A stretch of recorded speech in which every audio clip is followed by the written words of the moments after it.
Verrouillé par qui? Parce que cette constitution, c'est une œuvre humaine. Verrouillé par qui? Ce n'est pas une parole de l'évangile, ce n'est pas la Bible, ce n'est pas la Sainte Bible. Bien sûr que c'est notre Bible pour les Congolais, mais ça a été écrit par les hommes, ça peut être revu. S'il y a certains points qui, parfois, les chefs de l'État peuvent se retrouver comme emprisonnés, nous sommes pour cette révision constitutionnelle par rapport à certaines dispositions qui freinent l'avancement et le développement de notre pays. Et nous remercions encore une fois de plus les chefs de l'État de nous avoir donné pour la première fois un chef de gouvernement femme. Et le chef de l'État aussi a insisté quand il avait reçu dernièrement tous les parlementaires pour insister sur la représentativité de la femme dans le bureau définitif ainsi que dans toutes les autres institutions de la République. Et moi, je me dis que c'était vraiment un coup de théâtre parce que c'est les gens, soi-disant des assaillants, qui viennent pour faire un coup d'État, qui commence par le palais du peuple, le palais de la nation, bien sûr, que c'est le bureau de travail du chef de l'État. Mais à 4 h du matin, 3 h du matin, le chef de l'État serait à son bureau en train de travailler et aller attaquer la résidence du vice-premier ministre de l'économie sortant, à l'actuel président de la Chambre basse, avec ces armes-là lourdes qu'ils avaient, sophistiquées, tout ce qu'ils avaient, ils pouvaient venir aider la République démocratique du Congo au lieu de venir semer des troubles et parfois faire mourir des innocents.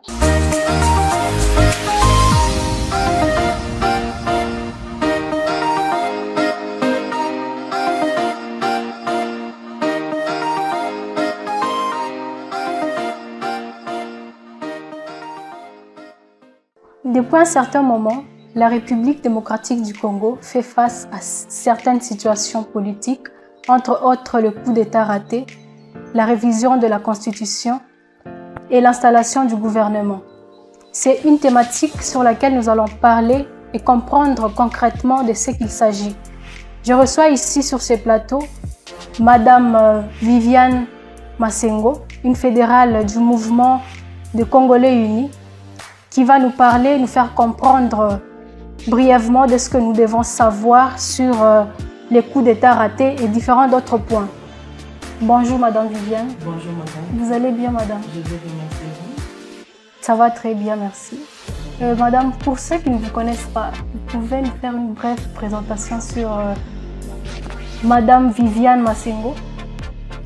En fait, merci beaucoup. Parfois, ce n'est pas aussi aisé de se présenter soi-même. Moi, c'est Madame Masengo Viviane. Je suis mère de famille, épouse, mère au foyer, comme je venais de le dire. Et je pense sur ce plateau, je peux présenter juste une seule casquette d'une femme politique, en dehors d'autres choses qu'on peut faire dans la vie. En fait, je suis présidente interfédérale du parti politique Mouvement des Congolais Unis pour la province du Haut-Katanga. Voilà, un peu en bref. Merci Madame. Est-ce que d'une manière précise et objective, vous pouvez nous dire en quel état se porte l'Union sacrée? L'Union sacrée se porte à mieux qu'il y a peut-être 6 mois ou bien une année. Et comme vous le savez, c'est l'Union sacrée maintenant qui fait la majorité au sein de différentes institutions, même par rapport aux différents élus, aux différents niveaux. Si nous pouvons commencer par la législative nationale, provinciale, sans pour autant oublier la présidence de la République, le président Félix Tshisekedi et l'autorité morale de la plateforme Union Sacrée.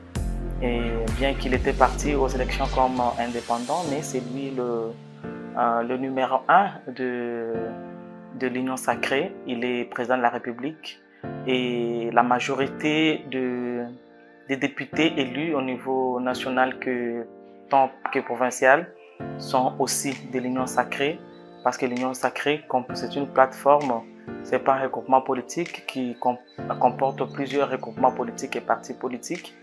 Et quand nous passons aussi par les élections du gouverneur, vous allez trouver que dans la quasi-totalité de gouverneurs choisis élus à travers la République démocratique du Congo, tous viennent de l'Union sacrée.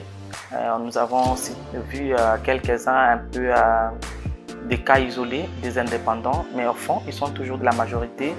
Et si nous passons aussi au niveau de sénatorial, la majorité, c'est l'Union sacrée.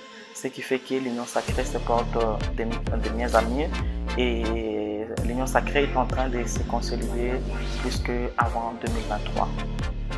Merci madame. Est-ce que vous savez, bon nombre de personnes pensent que l'Union sacrée n'aidera à rien le chef de l'État. Est-ce qu'avec cette attitude-là, vous êtes sûr vraiment et certaine que l'Union sacrée va aider le chef de l'État à réussir son mandat et même parvenir à se faire aimer? Dire ça, c'est parfois parler de quelque chose de son contraire, madame. Parce que si aujourd'hui le chef de l'État est à la tête du pays, c'est grâce à l'Union sacrée qu'il a porté comme président de la République. Parce que tous les candidats, vous savez aussi, nous sommes aussi parmi les candidats malheureux.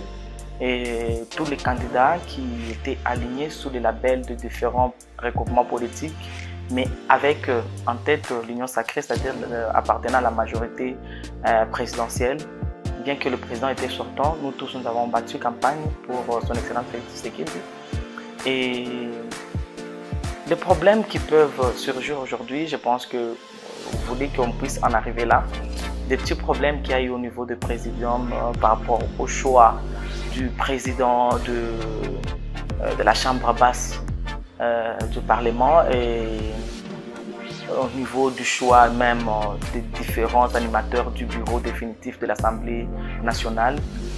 C'est tout à fait normal dans toute famille politique, même dans nos familles, dans toute association, dans toute structure humaine.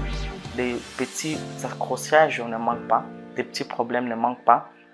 Nous avons vu de petits problèmes au niveau du présidium, mais je pense que ça s'est réglé parce qu'il y a eu même pour qu'on puisse mettre fin à certaines petites disputes par rapport aux 3 candidats qui voulaient tous briquer la présidence du Parlement national. Et il y a l'Union sacrée a organisé le primaire. C'est pour la première fois que ça se passe dans notre pays et ça s'est bien passé. Ils se sont choisis un candidat et après cela, il n'y a pas eu de contestation par rapport à cette candidature. L'Union sacrée a aidé le chef de l'État à mettre en place ces programmes de développement local des 145 territoires. L'Union sacrée séjour à conquérir la majorité parce que le bureau définitif de l'Assemblée nationale a été mis en place il y a quelques heures. Mais vous avez trouvé que là, au sein de ces bureaux, l'opposition n'a qu'un seul poste et puis un adjoint du rapporteur. C'est-à-dire que l'opposition ne pèse pas du tout. C'est l'Union sacrée qui est en train de faire la loi. Et vous comprenez que même s'il y a des petits problèmes qui ne peuvent pas manquer dans toute structure, dans toute famille politique, même au sein de nos familles personnellement, dans chaque famille il peut y avoir des petits problèmes, mais les gens sont toujours placés pour régler ces problèmes-là entre eux et trouver des solutions. Mais ce qui nous arrange, nous, aujourd'hui, nous avons un bureau définitif et d'ici là, ça va donner place, nous attendons la promulgation du gouvernement national parce que nous avons tant attendu. C'était par rapport aussi à ces bureaux définitifs qui, je pense, entre guillemets, qui retardaient un peu les choses. Je pense que dire que des petits accrochages qui peuvent naître aujourd'hui entre le membre de l'Union sacrée peuvent amener le président Félix à échouer son mandat, là, ça, je m'inscris en faux. Ça ne pourra pas arriver. Au contraire, durant ces nouveaux quinquennats, l'Union sacrée pourra encore mettre des forces ensemble, mettre assez de rigueur pour que le président de la République puisse, cette fois-ci à son 2e mandat, laisser vraiment des empreintes, laisser vraiment des taches indélébiles pour que même s'il ne serait plus là, qu'on puisse un jour dire que voilà, à l'époque de tel président de la République, voilà, le Congo était arrivé à tel niveau, je pense que il n'y aura pas d'échec du tout, pas du tout, je ne pense pas cela. Et en fin de compte, si je comprends bien, c'est-à-dire cette idée de l'Union sacrée, ce n'était pas une mauvaise idée que le président Félix Antoine Tshisekedi a prise. Bien sûr, c'était pas une mauvaise idée. Vous savez, comme vous le savez très bien, si nous ne pouvons pas revenir à l'origine de la naissance de l'Union sacrée, vous savez comme très bien, à le moment que le président de la République en 2019, Félix Tshisekedi, a pris le pouvoir, ils étaient en train de diriger le pays avec deux coalitions. Il y avait FCC et CACH qui dirigeaient le pays. Et vous connaissez vous-même de combien de mortels, tous les Congolais, tous les Luchois, personne n'ignore les résultats qui n'étaient pas bons que cette coalition avait donné parce que les pays n'étaient pas du tout bien gouverné. Il y avait, chacun pouvait recourir à son autorité morale. Et vous le savez très bien que c'est les Mwana Bitinda Bakongolais, notre président national Jean-Paul Tchoufouila, qui aurait porté plainte à cette coalition-là pour voir que, parce que et FCC et CACH, toutes les deux coalitions n'avaient pas de personnalité juridique qui ne pouvaient pas diriger ces pays. Et quand on a déniché cela, c'est cela qui a donné naissance à l'Union sacrée. C'est-à-dire que cette Union sacrée a beaucoup aidé les chefs de l'État. Il fallait même au sein du Parlement, bien que le président de la République, à l'époque, après les élections de 2018, n'avait pas assez de la majorité au sein du Parlement, mais avec la mise en place de l'Union sacrée, la naissance de l'Union sacrée, ça attirait même d'autres parlementaires, d'autres sénateurs, d'autres députés qui étaient à l'époque du côté FCC. Ils ont choisi les bons côtés de l'histoire. C'est-à-dire que du côté de l'Union sacrée, ils sont venus nous rejoindre à l'Union sacrée. Ils ont donné encore assez de force à l'Union sacrée. Et l'Union sacrée a gouverné, a dirigé ce pays pendant, parce que nous disons, c'est 3 ans dans les premiers mandats que le président Félix a pu diriger ce pays. Les 2 ans avant, et c'était 2 ans partagés entre FCC et CACH. Vous voyez, c'est-à-dire que le président de la République, entre guillemets, n'avait pas de main libre pour bien travailler. Et 3 ans après, vous avez vu, il a travaillé parce qu'il y a beaucoup de gens qui ne connaissent pas, qui parfois, parce que moi je me dis toujours, les réalisations du chef de l'État avec son gouvernement, bien sûr il y a eu deux gouvernements, ces réalisations sont grandes et que parfois, des communs des mortels, nous n'arrivons pas à découvrir cela. Parce que ce n'est pas assez divulgué. C'est pas assez divulgué, c'est parfois aussi notre demande que le communicateur du chef de l'État, même nous tous, nous sommes là, nous devons vraiment vulgariser les réalisations du chef de l'État durant son quinquennat passé à travers ces programmes de développement local de 145 territoires. Il y a eu beaucoup de réalisations à travers toute la République et que parfois on n'en parle pas du tout et les gens pensent que le président n'a pas travaillé, qu'il ne fait rien, alors qu'il y a des grandes réalisations qu'il a pu réaliser. Alors vous comprenez que aujourd'hui cette union sacrée, c'est ce qui a donné du tonus. Ça a donné assez de vigueur à notre, de rigueur aussi, qu'est-ce que je vais dire, assez de force à notre président. Il a senti qu'il pouvait s'entourer de gens qui pouvaient l'aider à travailler, qui pouvaient les pousser à aller de l'avant et ça l'a rendu un peu plus fort aussi. L'union sacrée n'était pas vraiment une mauvaise idée. Au contraire, c'était une idée salutaire. Merci Madame Viviane Massengo. Sur base de vos observations, si vous regardez comment va le pays, sur 10, vous pouvez donner combien au président de la République? Par rapport à quel moment de travail, le premier quinquennat ou bien parce que le deuxième, il n'a pas encore entamé le deuxième, il n'a pas encore entamé. C'est maintenant que toutes les institutions sont en train d'être mises en place. Les bureaux définitifs de l'Assemblée nationale est déjà en place, le gouvernement d'ici là sera en place. Je pense que c'est à ce moment-là que le président de la République va commencer à travailler parce que c'est maintenant que son quinquennat va entrer en danse et qu'il commencera à travailler. Là, nous pourrons commencer à compter. Mais si nous pouvons, par rapport, parler à avant 2023, c'est-à-dire son premier quinquennat, je venais tantôt de vous dire que le président de la République n'a travaillé que 3 ans avec l'Union sacrée, parce qu'avec cette coalition-là, FCC CACH, il n'avait pas le main libre, comme je venais de le dire. Il a travaillé 3 ans. Mais durant ces 3 ans, c'est durant ces 3 ans que je vous parle de ces grandes réalisations qu'il a pu effectuer et qui parfois qui ne sont pas bien divulguées.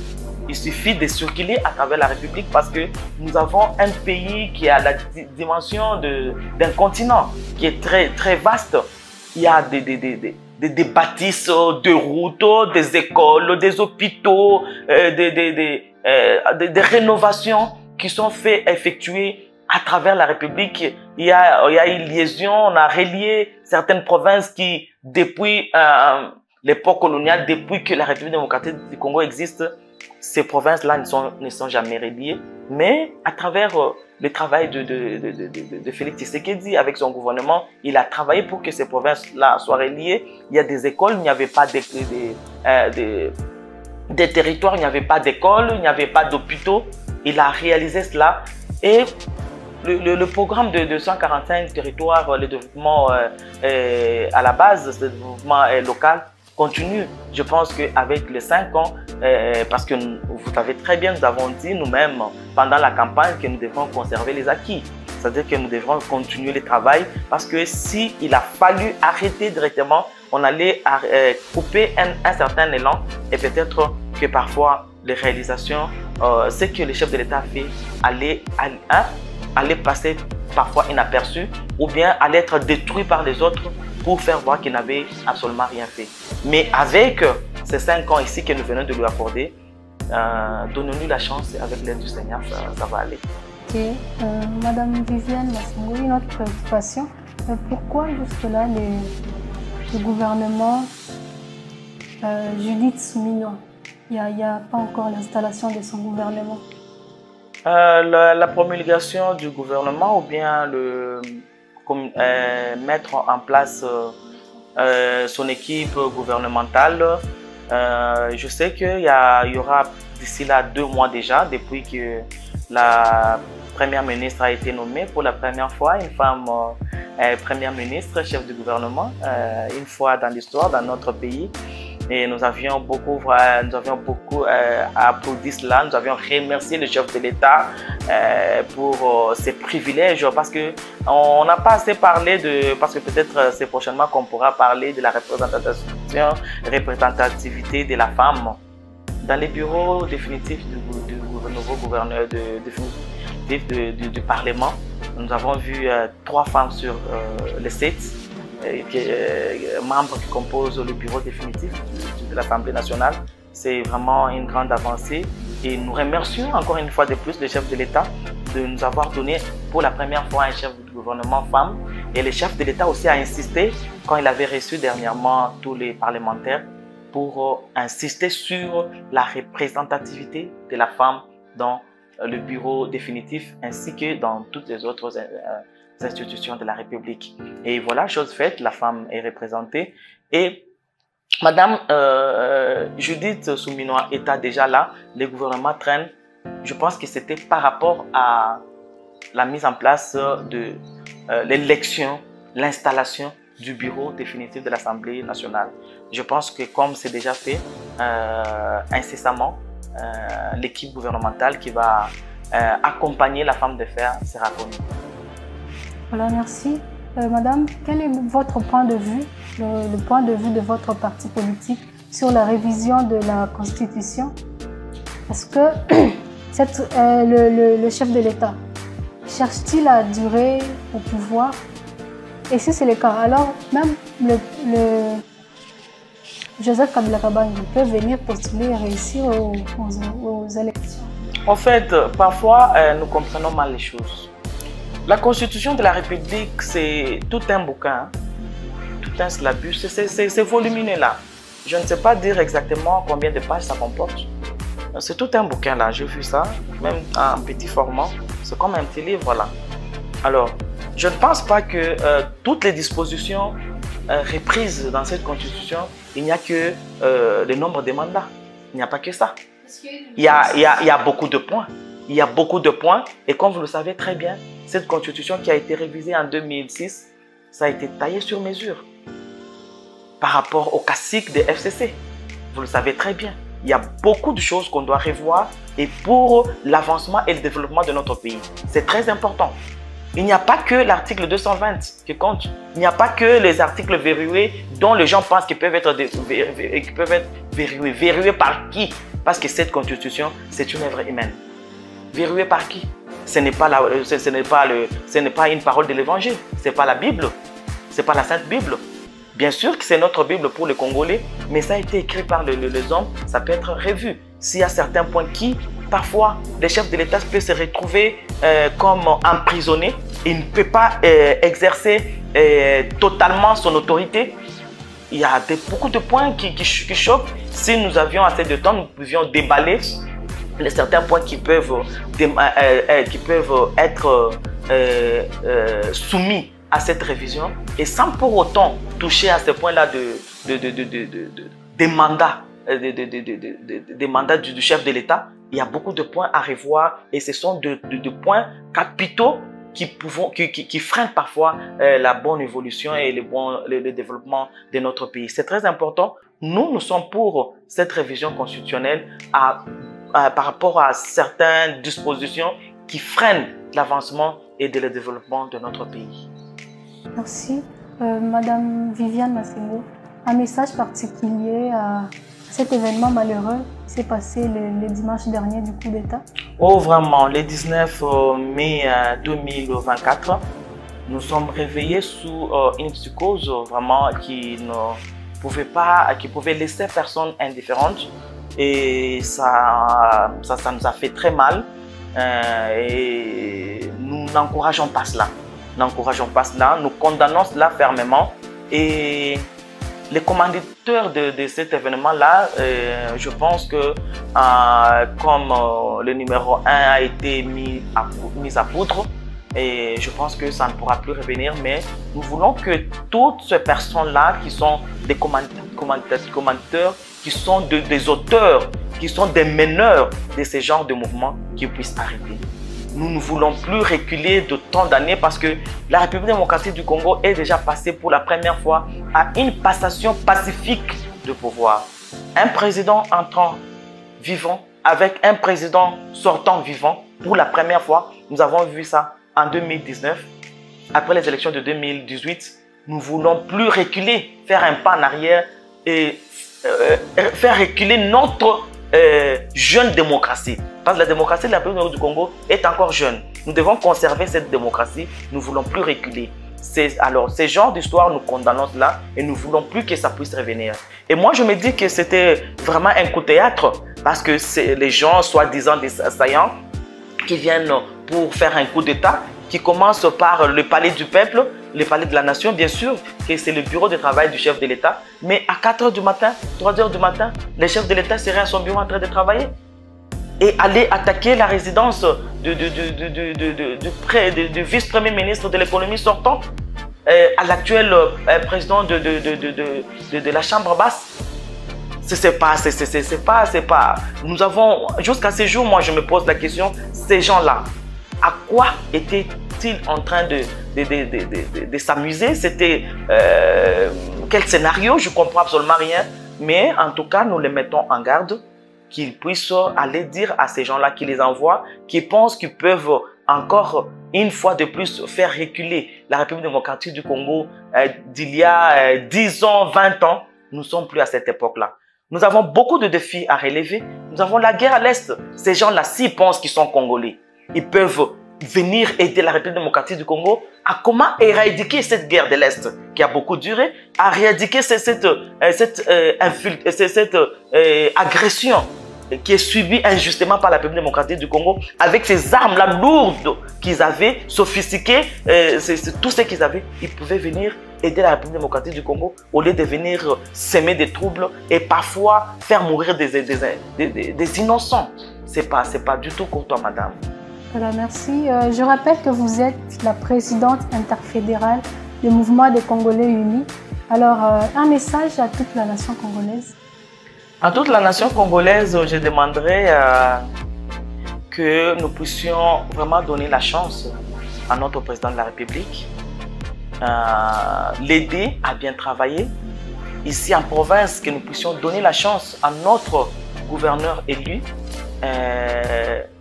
Jacques Aboula Katewandani, à qui nous avons renouvelé à travers les élus des élus, nos élus du peuple l'ont élu, ils l'ont choisi, ils ont compris qu'il fallait aussi ne pas éparpiller les efforts, il fallait continuer à travailler parce qu'il était déjà en train de travailler. Au lieu qu'on recommence à zéro, préserver les acquis, les reconduire aussi comme gouverneur de province, qu'on lui donne la chance de travailler, qu'on l'aide à bien travailler, que nous ne puissions pas l'enfoncer, que nous ne puissions pas le bousculer vers l'échec, mais que nous puissions l'aider et que l'Union sacrée puisse rester soudée derrière les chefs de l'État, derrière les institutions de la République, pour que à la fin du mandat du président de la République, comme c'est son dernier mandat, qu'il puisse aller tête haute et se dire que voilà, je travaillais pour mon pays et il peut rester aussi un président honoraire, mais fier de l'être. Merci beaucoup. Voilà, nous sommes arrivés à la fin de notre émission. Madame Viviane Massengo, nous vous disons sincèrement merci. Vous avez accepté de nous recevoir dans votre bureau privé. C'est un honneur pour nous. Merci beaucoup. C'est à moi de vous remercier. Merci.